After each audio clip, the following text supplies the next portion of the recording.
Welcome back, my subscribers. In this video, we're talking about the Thypoch Simera 50mm F1.4. This is the Macro Marvin channel, where he'll share his passion for photography, videography, watches, cats, cars, and much more. Enjoy and thank you for watching. So this is my third and final, for now at least, review or first impressions of this Simera series of lenses. If you haven't seen my previous videos, I took a look at the 28 and the 35, and now I just had to finish wrapping up my impressions on the 50. I've started off with just showing you all the sample images. Overall, it's just a great lens. It's very hard to nitpick and say negative things about it. I've enjoyed using it. I like the build quality. I like the clickiness of the aperture, the smoothness of the focusing ring.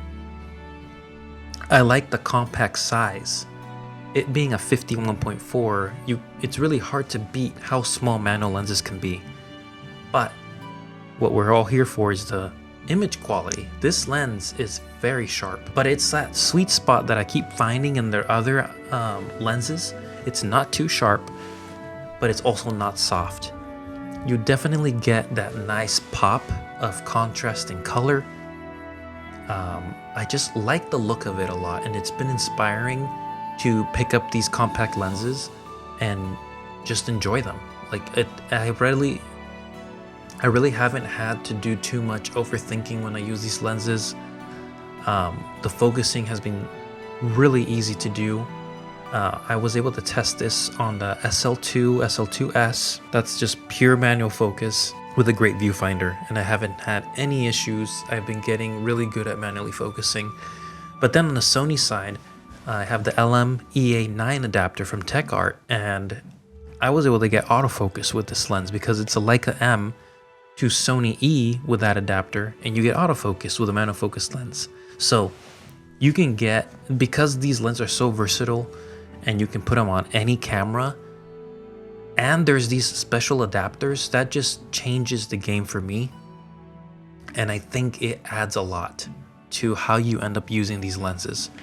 And as you've seen, they now have cinema versions, which means your photo versions are just as good for doing video clips here and there if you wanted to do that, or just record video even if you don't have the cinema version. Of course, if you're just manually focusing and not really using any of those gears and stuff. But it's just been easy. I like it. It enhances the photo experience to be able to bring compact lenses with this level of image quality and separation, with just all good results. I haven't had a lot of issues. I think if there was one thing I could nitpick, it's on the vignetting. You will notice it sometimes. It is fixable if you play around with some lens corrections, even though it might not match this exact lens. But overall, a very worthy alternative, and I'd say competitor to Leica's own lenses or any 50mm 1.4 out there. I think maybe it's just me and just going through the manual focus process, but I feel like there is this extra touch of the stylistic look and rendering of these type of lenses that I've been enjoying with the 28, the 35, and now this 50. Compact lens that can just get the job done, and it's enjoyable to use, because I think a big part of using M lenses is for the experience, not just the image quality. So like the smoothness of the different components, the ease of use is a big deal. And even if you're not using a Leica camera, like I said, if you're adapting this, it's such a winner for me in my mind. Using it with the Sony camera has been game changer with that autofocus. It's very fast to acquire autofocus. Fast enough for doing street photography, portraits, everyday photos. Of course, nothing action, which is kind of the same with manual focusing anyway. These aren't lenses that you're going to take out and photograph high-speed movement, sports, and that sort of thing. I'm not saying you can't, but it's just not the purpose of the general use of these type of lenses. But overall, I've been nothing but impressed with these Simera lenses. I'm very happy with them, and I'm really excited to see if they're going to do a 21 non-cine version or a 75 or 90 non-cine version. I think they have something really great going, and they bring a lot of value with their pricing being competitive. I'd say if there's any lens any 50 that would beat this one in my mind, it's only nitpicking at that point, because I just really like other lenses, because there's so many other lenses to also enjoy.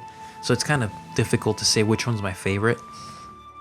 But I would say this one is one of my favorites because it's compact, it's easy to use, quick to focus, very close to how I view the Nocton F1 that I just reviewed. That is my favorite 50mm. I feel like it is difficult to say which ones are favorites or not favorites. That is above this one in my mind. But of course it's because of that F1 and me wanting a little bit more separation, more artistic. But this lens, it takes away nothing from that. This lens on its own is very good.